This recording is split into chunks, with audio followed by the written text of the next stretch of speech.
तो ये आपकी वर्कशीट नंबर 31 है। लेसन जो है आपका लेसन 8 है ये एक्चुअली, और 8 लेसन में आपने इससे पहले विस्थापन पढ़ा है, दूरी पढ़ी है, पुराने उसमें भी देख लेना वीडियो अगर किसी बच्चे को नहीं समझा रहा। और दूसरा हमने वो पढ़ा है इसमें वेग और चाल, ऐसी चीज़ें हमने इसमें पढ़ी हैं। अब हम जो पढ़ने जा रहे हैं इसमें वो है आपका त्वरण। इंपॉर्टेंट है, न्यूमेरिकल आते हैं इसके बेस पे। त्वरण क्या होता है? जब आपका हमने ये पढ़ा त्वरण आएगा आपसे, वहाँ से पीछे भी हमने थोड़ा सा डिस्कस किया था, पुरानी वर्कशीट में ग्राफ वगैरह दिखाया था जिसमें त्वरण का लिखा हुआ था कि एक तो होता है कि उसकी वेग बढ़ रहा है समय के साथ, और दूसरा था उसमें हमने पढ़ा था कि वेग जो है समय के साथ कम हो रहा है। वेग मतलब जो उसकी चाल और दिशा, चाल जैसे हमने पढ़ ली कि 10 किलोमीटर प्रति घंटा है, फिर अगले में 20 हो गई, फिर अगले में फिर 15 रह गई, तो ऐसे उसकी स्पीड चेंज हो रही है बार बार, उसका जो वेग है, या फिर उसकी दिशा बदल रही है बार बार। दिशा कैसे बदलेगी? हम सीधी रेखा में भी नहीं चल सकते सारा दिन। अगर कोई भी चीज़ चला रहे हैं तो दिशा तो उसकी बदल जाती है ना, कभी कभी हमें बिल्कुल सीधी रेखा में तो जा नहीं सकते। और दूसरा उसमें ये भी होता है कि आप चाल भी एक चाल से नहीं चल सकते कि लगातार आप एक ही स्पीड पे चलते रहो। कभी स्पीड बढ़ती है, कभी ब्रेक लगाने कम होती है, कभी त्वरण जो होता है वो प्लस में होता है, कभी त्वरण माइनस में होता है। त्वरण क्या होता है? त्वरण होता है कि वेग में कितना अंतर आया समय के साथ।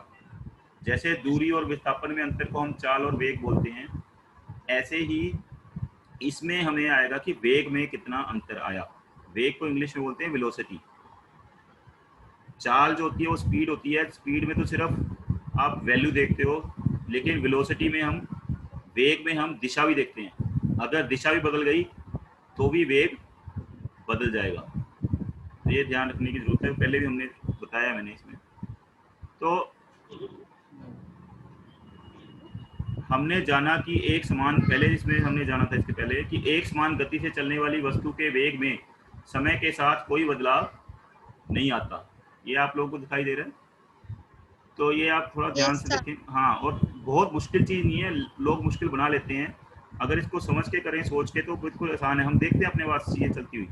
एक समान गति का मतलब है कि उसकी जो चाल है उसमें, मतलब वेग में अंतर नहीं आता, खाली चाल में नहीं। चाल तो हो गया आपकी एक ही स्पीड से चल रहा है, 10 किलोमीटर प्रति घंटा, 20 किलोमीटर प्रति घंटा, 40 किलोमीटर प्रति घंटा, लोग चल रहे हैं, गाड़ियाँ चल रही हैं, तो वो तो उसमें कोई बदलाव नहीं आएगा। वेग में, वेग में एक और चीज़ होती है, खाली चाल नहीं, उसमें दिशा भी होती है। लेकिन दिशा तो आपको बदलनी पड़ती है। अगर एक स्पीड से चलोगे, दिशा तो बदल जाती है।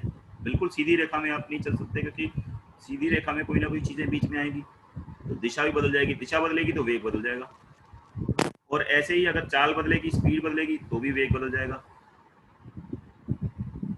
असमान गति में, जैसे सड़क पर ट्रैफिक में चलती हुई कार, उसका वेग क्या है? समय कैसा बदलेगा? बदलेगा। ट्रैफिक में अगर खाली रोड है तो भी आप सीधा चला लोगे, चलो, फिर भी पूरा सीधा नहीं चला पाओगे, कभी कभी तो दिशा बदलनी पड़ेगी। लेकिन अगर ट्रैफिक है तो उसमें तो ऐसे नहीं है कि आप सीधे चलते जाओगे, आगे कोई गाड़ी आ गई उसमें उसके भी ऊपर से चढ़ के निकल जाओगे, या आगे कोई पेड़ आ गया उसके ऊपर चला दोगे, ऐसे तो नहीं हो सकता ना। दिशा तो आपको बदलनी पड़ेगी, और जैसे ही आप दिशा बदलोगे तो वहाँ वेग बदल जाएगा। क्योंकि वेग जो है, ये ध्यान रखना है, वेग एक सदिश राशि है जिसकी दिशा भी है और उसका वैल्यू भी है वेग की। अगर वो खाली चाल ले रहे हैं, खाली वैल्यू ले रहे हैं, खाली उसका मान ले रहे हैं हम, तो वो चाल है, स्पीड है वो।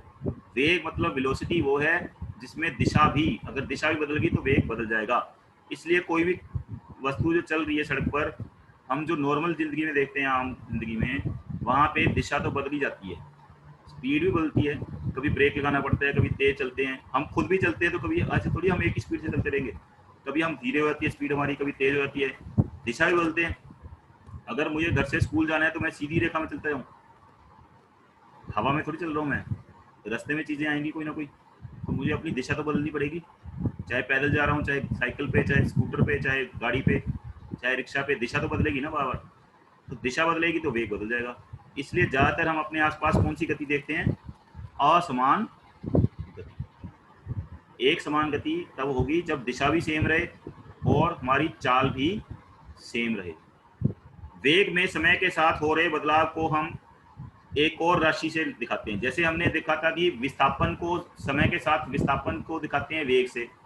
अगर वेग में अंतर आ रहा है समय के साथ, तो कौन सी भौतिक राशि, भौतिक राशि आपने इससे पहले के असाइनमेंट में पढ़ी कि भौतिक राशि क्या होती है, इससे पहले वीडियो बनाए थे मैंने 9th के, उसमें देख सकते हैं। तो उस राशि को हम बोलते हैं, जो नया हमने पढ़ना है वो है त्वरण। त्वरण जिसको हम इंग्लिश में क्या बोलते हैं, एक्सेलरेशन। बहुत बार सुना होगा, जब गाड़ी वाड़ी चलाते हैं जिसको रेस बोलते हैं, तो रेस वो एक्सेलरेशन है उसकी। उस पर पैर रख के हम जो गाड़ी चलाते हैं कम भी कर सकते हैं स्पीड को और ज़्यादा भी कर सकते हैं। तो उसको एक्सेलरेटर क्यों बोलते हैं, क्योंकि उसमें हम चाल बदल सकते हैं। चाल बदलेगी तो क्या बदल जाएगा, वेग बदल जाएगा। और अगर दिशा बदलेगी तो भी क्या बदल जाएगा, वेग बदल जाएगा। अगर वेग बदल गया समय के साथ तो उसमें क्या हुआ, त्वरण। समय के साथ वेग में बदलाव को हम क्या बोलते हैं, त्वरण, एक्सेलरेशन। इंग्लिश में उसको एक्सेलरेशन बोलते हैं। इंग्लिश में बार बार मैं क्यों नाम ले रहा हूँ, क्योंकि इंग्लिश से उसका सिंबल, उसका हर एक का चिन्ह होता है। हम इतना बड़ा त्वरण नहीं लिखेंगे बार बार। जैसे टाइम का चिन्ह होता है टी, टाइम पूरा पूरा हम समय लिखें तो समय की जगह हम क्या लिखते हैं, टी, स्मॉल टी, छोटा टी। छोटे टी का मतलब है टाइम। ऐसे ही त्वरण जो है उसको इंग्लिश में बोलते हैं एक्सेलरेशन। एक्सेलरेशन से उसका सिंबल आ गया, उसका चिन्ह आ गया। बार बार हम बड़ा बड़ा इतना नहीं लिखेंगे, छोटा सा लिखेंगे और चिन्ह क्या बन गया, ए। तो ये छोटे ए का मतलब है त्वरण। त्वरण क्या होता है, जब किसी वस्तु के वेग में बदलाव आता है। वेग में बदलाव क्यों आएगा, या तो चाल बदलेगी या फिर दिशा बदलेगी। अगर दिशा बदल गई, उसकी सीधी रेखा में नहीं चल रहा, वो बदल गई दिशा, तो भी उसकी गति असमान हो जाएगी। इसका मतलब वेग में कोई अंतर आया है। अगर उसकी चाल बदल गई, चाल और दिशा दोनों ही बदल सकती हैं, तो वेग में अगर अंतर आएगा तो उसमें होगा त्वरण। वेग में अंतर को, समय के साथ वेग में अगर अंतर आता है तो उसको हम त्वरण बोलते हैं। तो त्वरण का जो चिन्ह है वो है ए। तो इसको हम त्वरण को डिफाइन कैसे करते हैं, डेफिनेशन इसकी आती है, पेपर में कई बार आ सकती है, जो आपको वैसे भी पता होनी चाहिए। किसी वस्तु के प्रति इकाई समय, मतलब कोई भी इकाई ले लें, कौन सी इकाई, सेकेंड। समय की इकाई कौन सी होती है समय को मापने की, सेकेंड, मिनट, या फिर आवर्स, घंटे जिसको बोलते हैं। प्रति घंटा कितना बदलाव आया स्पीड में, हम ये तो बोलते हैं इतने किलोमीटर प्रति घंटा। मैथ में पढ़ते हो स्पीड, तो स्पीड में चेंज आया तो भी वेग में बदलाव जाएगा, दिशा बदली तो भी वेग बदल जाएगा। तो समय के साथ इस वेग में परिवर्तन को अगर माप सकते हैं, जिससे उसको बोलते हैं हम त्वरण। उस क्वांटिटी को क्या बोलते हैं, त्वरण। इसे किस प्रकार ज्ञात किया जाता है त्वरण को, अगर त्वरण निकालना है हमने किसी का कि कितना त्वरण हो रहा है उसमें, तो वेग में अंतर क्या होगा। अंतर कभी भी क्या होता है, जैसे तुम पिछले साल 8वीं क्लास में थे, इस साल अगर 9वीं क्लास में हो, तो तुम्हारी क्लास में कितना अंतर आया, तुम्हारी क्लास में अंतर आया 1 साल का। 9 माइनस 8 1। तो हम कैसे किसी का अंतर निकालते हैं, अंतर हमेशा कब निकलता है, परिवर्तन कितना आया वो हम कैसे निकाल सकते हैं। जैसे अगर मैं बोलूं कि मैं कुछ साल पहले मैं 8 साल का था, या तुम में बच्चे बोले कि कुछ साल पहले मैं 8 साल का था और आज मैं 14 साल का हूँ, तो मेरी उम्र में या मेरी एज में कितना अंतर आया, सिंपल सी बात है, 14 माइनस 8, जो अभी है जब मैं गिन रहा हूँ यहाँ से, और जो पहले थी। तो ऐसी वेग में अंतर कैसे गिना जाएगा, अंतिम वेग जिसको हम मान रहे हैं, अंतिम वो हमेशा अंतिम नहीं हो, कभी तो भाई चेंज तो होता रहता है ना। ऐसे तो है नहीं कि 14 साल के बाद तुम्हारी उम्र बढ़नी बंद हो जाएगी, उम्र तो बढ़ती रहेगी। लेकिन हम कौन सा ले रहे हैं, कहाँ पे, किस टाइम पे देख रहे हैं उसको, प्लस जो हम पहले का गिन रहे हैं, कहाँ से गिन रहे हैं। अब ये भी नहीं थी कि तुम 6 साल के पैदा हुए थे या 8 साल के पैदा हुए थे, तब तो सारे जीरो से शुरू करेंगे उसको गिनना। लेकिन हम कहाँ से कहाँ तक का ले रहे हैं, क्या है उसमें, कहाँ से कहाँ तक का ले रहे हैं। जो हम लास्ट में ले रहे हैं वो अंतिम वेग है, जो शुरू का था वो क्या है, प्रारंभिक। प्रारंभिक क्या होता है, इनिशियल, शुरू का इनिशियल, बाद का अंतिम। अंतिम मतलब वो, अंतिम मतलब ये नहीं कि एंड हो गया उसके बाद, इसका मतलब ये है कि जहां से जहां तक हम ले रहे हैं, कोई टाइम तो लेंगे ना हम, यहां से लेके यहां तक कितने समय में।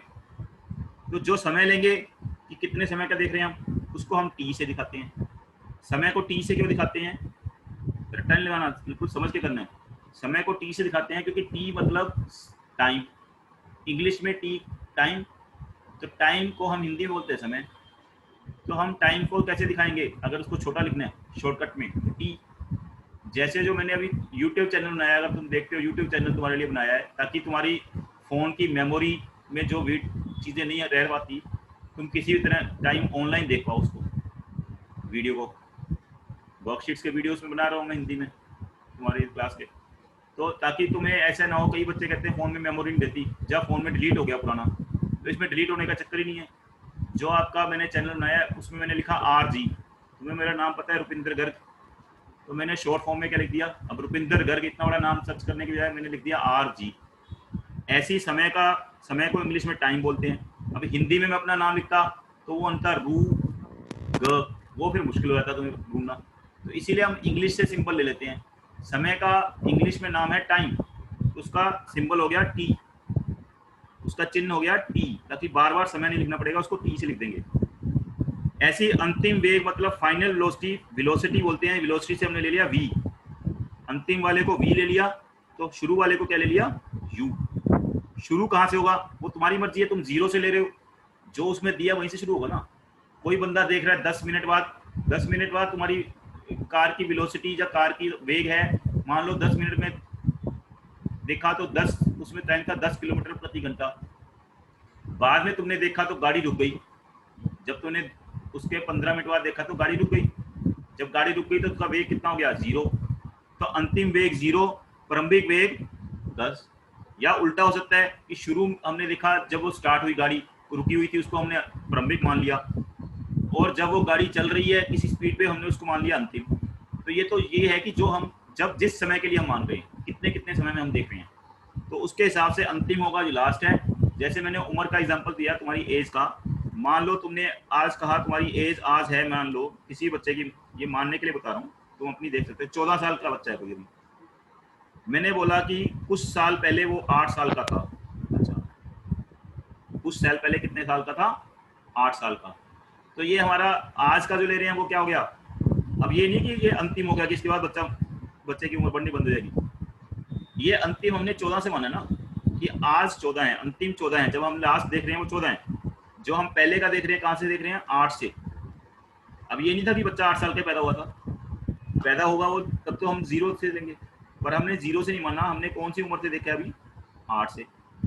अब दूसरा बंदा और ज्यादा टाइम देखना चाहता है तो 6 से भी देख सकता है। अगर 8 से देखेंगे इसमें तो ये अंतिम हमने 14 लिया, यहाँ पे हो सकता है हम कोई अंतिम ले 20 साल से, तो ये अलग अलग न्यूमेरिकल में अलग अलग होगा। तो अंतिम वो होगा जो हम लास्ट में देख रहे हैं, प्रारंभिक जो शुरू में देख रहे हैं, यहाँ से शुरू कर रहे हैं, तो कहीं से भी शुरू कर सकते हैं, कहीं से भी अंत कर सकते हैं ना, जो दिया होगा उसमें। भाई समय के लिए हमने जहाँ से देखा है 8 से, किसी ने 8 से 20 देखा है, तो 8 से 20 में अंतर कितना आएगा, सिंपल सी बात है, कितना बदलाव आ गया, परिवर्तन आ गया, 20 माइनस 8, 12 साल का अंतर आ गया। 6 से 14 देखेगा कोई, तो 6 और 14 में अंतर कितना आएगा, 6 और 14 में आएगा 8 साल का अंतर। तो इस तरह से अंतर अलग हो जाते हैं। ये है आपका अंतिम वेग, मतलब जो उसमें लास्ट दिया कि इतना हो गया। अब ये शुरू का है, पहले कितना था, तो जो अब हो गया और जो पहले था उन दोनों में जो अंतर है, जो अब हो गया और जो पहले था, अब वाला अंतिम, पहले वाला प्रारंभिक। तो ये चीजें आपकी, जो अब वाला है वो अंतिम, पहले वाला प्रारंभिक। और किसके साथ बदलाव आ रहा है, बदलाव हमेशा किसके साथ आता है, ऐसी कौन सी चीज है जिससे साथ बदलाव आता है। तो हम बोलते हैं, अपनी आम भाषा में बोलते हैं हमेशा, समय के साथ सारी चीजें बदल जाती हैं। तो किसके साथ बदलाव आएगा, समय के साथ। बदलाव अगर समय के साथ आ रहा है तो हम यहाँ नीचे क्या लेंगे, समय। कितने समय में, अगर तेज तेज बदल रहा है तो कम समय में बदल रहा है तो इसकी वैल्यू ज्यादा हो जाएगी, अगर ज्यादा समय बदल रहा है तो वैल्यू इसकी एक ही क्या हो जाएगी, कम। त्वरण की वैल्यू क्या हो जाएगी, कम। कैसे कम हो जाएगी, क्योंकि ये जो है समय जो है, ये अगर समय ज्यादा लगेगा तो त्वरण कम होगा, कम गति से बदल रहा है, जल्दी जल्दी नहीं बदल रहा। अगर समय ज्यादा कम लगे तो जल्दी जल्दी बदल रहा है। तो ये इसका फॉर्मूला है, ये याद रखना है आपको, जो आगे हमेशा काम आएगा। ए बराबर है त्वरण, ए मतलब त्वरण, वो उसका हमने चिन्ह ले लिया, क्योंकि इंग्लिश में इसको एक्सेलरेशन बोलते हैं, तो वहां से चिन्ह ले लिया ए। त्वरण है अंतिम वेग माइनस प्रारंभिक वेग अपॉन टी, नीचे है टी भाग टी। त्वरण का ऐसा ही मात्रक क्या होगा फिर, जिसमें मापते हैं हर एक चीज को मापने का कोई मात्रक होता है ना, जैसे स्पीड का मात्रक मीटर पर सेकंड पढ़ाया था पहले, या वेग का मात्रक मीटर पर सेकंड। तो यहाँ है मीटर प्रति सेकंड, ऊपर इनका जो अंतर है, नीचे एक सेकंड और आ गया, फिर समय का टी का सेकंड और आ गया, तो यहाँ आ गया मीटर प्रति सेकंड स्क्वायर। सेकंड 2 बार आ गया, क्योंकि पहले भी मीटर प्रति सेकंड था, जो तुम्हारा वेग था वो था मीटर प्रति सेकंड। अभी इसको बताते हैं कैसे।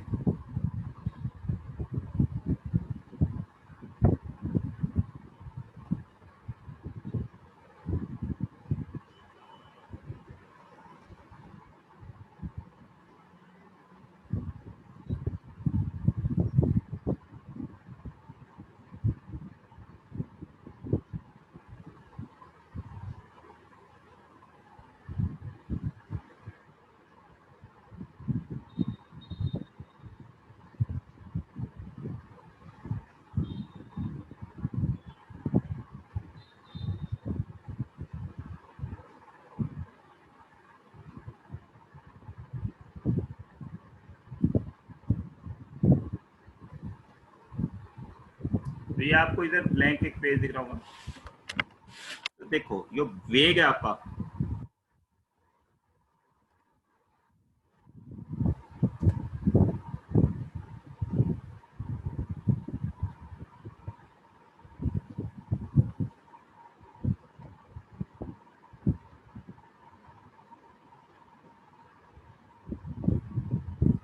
ये वेग दिख रहा है आपको।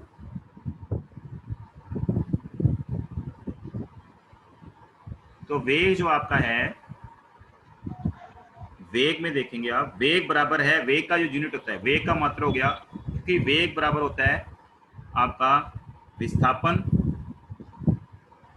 ये आपने पुरानी वर्कशीट में कराया अगर ध्यान से करते थे तो, विस्थापन, ठीक है, भाग इसको किससे करते हैं, विस्थापन डिवाइड बाय, जो विस्थापन को हम भाग करेंगे वो भाग होगा आपका विस्थापन भाग समय,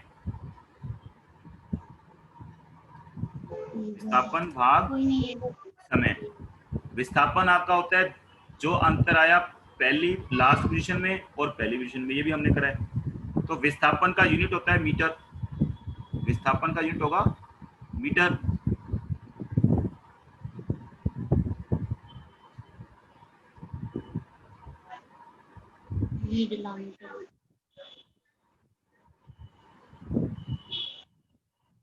विस्थापन का यूनिट आपने पढ़ाया, विस्थापन मतलब इससे पहले भी वीडियो में मीटर,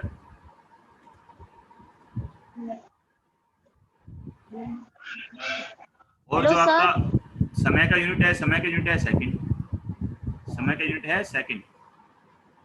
तो ये था मीटर प्रति सेकंड।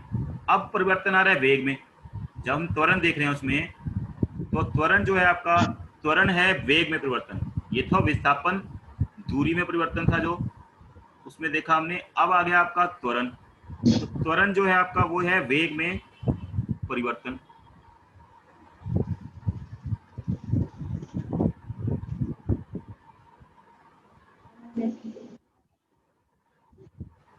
त्वरण है आपका वेग में परिवर्तन।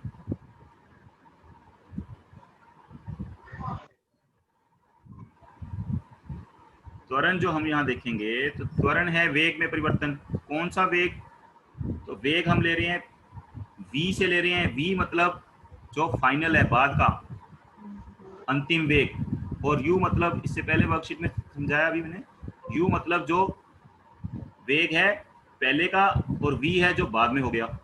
कब हो गया, समय के साथ होगा ना, कि इतने समय में इतना परिवर्तन हो गया। तो ये इस त्वरण का यूनिट था v माइनस यू बटा टी।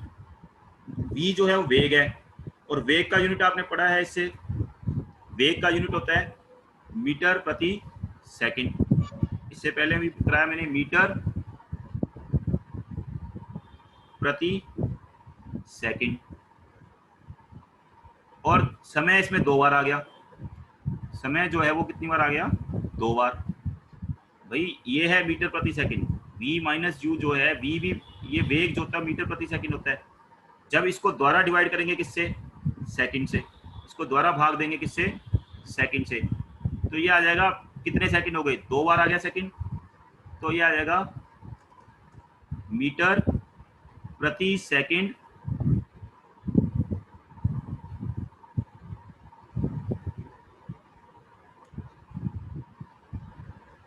मीटर प्रति सेकंड स्क्वायर, मीटर प्रति सेकंड ऊपर पावर आ जाएगी 2, तो ये आएगा मीटर प्रति सेकंड स्क्वायर। -2 आया था ना इसमें, -2 क्यों आया, अगर यहाँ पे हम ये हटा दें तो यहाँ -2 आ जाएगा, भाग का साइन हटा दें तो -2 इसमें आ जाएगा। तो वही आपको यहाँ पे दिखाया हमने कि इसका ऐसा ही मात्रक क्या होता है, मीटर प्रति सेकंड स्क्वायर।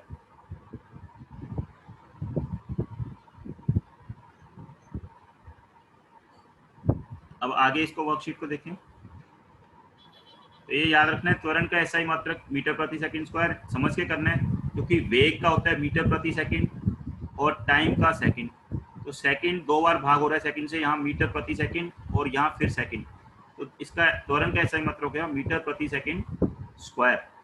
तो इसमें अब हमेशा क्या हमारी चाल बढ़ेगी, स्पीड हमेशा बढ़ेगी, कम नहीं होगी, ये भी हमने पढ़ा था कि कम ज़्यादा भी होती है। तो हमारी वेलोसिटी जो है कभी बढ़ती है कभी कम होती है। यदि वस्तु का अंतिम वेग प्रारंभिक वेग से, मतलब अगर आपका लास्ट जो हम देख रहे हैं वो ज़्यादा है और पहले वाला क्या है, कम है, तो अंतर क्या आएगा, धनात्मक, प्लस में आएगा, ये तो आपको पता ही है। मान लो जब आपने पहले देखा तो उसकी स्पीड थी या उसकी वेलोसिटी थी, वेग था उसका 10 किलोमीटर प्रति घंटा, और जब बाद में देखा तो 20 किलोमीटर प्रति घंटा हो गया, तो ये बड़ा है या कम हुआ है, बड़ा है, 20 - 10 आएगा तो प्लस में आएगा, तो त्वरण भी क्या आएगा, प्लस में। प्लस को हम क्या बोलते हैं हिंदी में, धनात्मक, तो त्वरण तब क्या आएगा, धनात्मक। कब, जब ये अंतिम वेग जो है, जो ये आगे वाली है, इसमें देखो अंतिम वेग ये है ना, अंतिम वेग जो है प्रारंभिक वेग से ज्यादा हो, तो अंतिम माइनस प्रारंभिक जब करेंगे तो ये क्या आएगा, प्लस में, तो एक इसमें आएगा प्लस में। समय तो हमेशा प्लस भी रहेगा, समय तो कम नहीं होता कभी, समय तो बढ़ता रहता है, तुम्हें पता है, समय चलता रहता है, हम बोलते हैं, वो तो रूल है कि हाँ समय तो चलता रहता है। तो लेकिन अगर ये अंतिम वेग ज्यादा हो, अब ये थोड़ी है कि चाल भी हमेशा बढ़ती रहेगी, चाल कम भी तो सकती है, कैसे कम होगी भैया, आगे कोई, मेरे आगे कोई स्कूटर आ गया, कोई, मैं गाड़ी चला रहा हूँ, आगे कुछ आ गया, जब मैं पैदल चल रहा हूँ मेरे आगे कोई चीज़ आ गई तो मैं धीरे होऊंगा ना, ये तो है नहीं कि स्पीड बढ़ा के उसके अंदर जाके टक्कर मार दूंगा। जहाँ मुझे रोकना है, सामने रेड लाइट आ गई, मुझे रोकना है, तो मैं ब्रेक लगाऊंगा, ब्रेक लगाऊंगा तो जो अंतिम वेग है वो कम हो जाएगा ना, जो बाद का वेग है, तब क्या होगा, जो बाद का वेग है वो जब कम हो जाएगा और पहले वाला ज़्यादा था, मान लो मैं चल रहा हूँ स्पीड पे 60 किलोमीटर प्रति घंटा या 80 किलोमीटर प्रति घंटा पे गाड़ी चला रहा हूँ और सामने रेड लाइट आ जाए, तो मैं ब्रेक लगाऊंगा, ब्रेक लगाने पे मेरी जो पहले की वेलोसिटी 80 थी जिसमें चल रहा था, अब मेरी रह गई इसमें धीरे धीरे कम होनी शुरू हो जाएगी, जब मैंने बिल्कुल रोक दी 0 हो जाएगी, तो अब अंतिम वेग तो 0 हो गया, जो मैंने बाद में देखा, अभी पहले कितना था 80, तो 0 में से जब अंतिम में से पहले वाला माइनस करेंगे तो ये तो 0 है और ये है 80, 0 में से 80 निकालेंगे तो आंसर क्या आएगा, माइनस में, ऋणात्मक, तब त्वरण क्या होगा, ऋणात्मक, जिसको हमने इससे पहले वाले, अगर तुमने देखा हो वर्कशीट में वीडियो, तो उसको मंदन गति कहते हैं। मंदन क्या होता है, कम होना, मंद मतलब क्या होता है, कम, कहते हैं मंदी हो गई, कम हो गया, हम कहते हैं अपनी गति मंदी करो, पर हम इंग्लिश में बोलते हैं, पढ़ते हिंदी में है पर बोलते इंग्लिश में कैसे बोलते हैं, अपनी स्पीड कम करो, अपनी स्पीड लो करो, बोलते हैं ना, मंद, मंद मतलब लो करना, धीरे, बोलते हैं मंद मंद मुस्कुरा रहा है, धीरे धीरे मुस्कुरा रहा है, या बोलते हैं मंद मंद हवा चल रही है, मंद मंद हवा चल रही है मतलब धीरे धीरे हवा चल रही है, तो तो मंद का मतलब कम होना, कम भी तो करनी पड़ेगी, गति हमेशा थोड़ी बढ़ती रहेगी, ये हमेशा कैसे बढ़ाते रहेंगे।